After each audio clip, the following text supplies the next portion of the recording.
So ayan mga kainay, magandang hapon sa inyo. Meron akong ipapakita sa inyo na napakaganda at talaga namang kapaki-pakinabang, sabi nga mga kainay. Yung mga bagay na inaakala natin wala nang pakinabang pero meron pala. Ayan nga, gusto kong maipakita sa inyo at baka magustuhan nyo rin.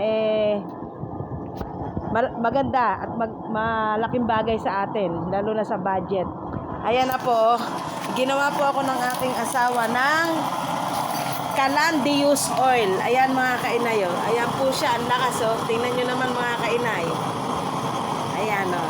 Yung mantika po natin na mga pinagpirituhan, tinatabi ko po kasi yung sa mga bote. Ayan po, oh, 2 bote yung pinaglagyan, inilagay doon. Ayun siya po ngayon nagiging apoy, nagiging panggatong. Di ba ang mahal po ng gasol ngayon mga kainay?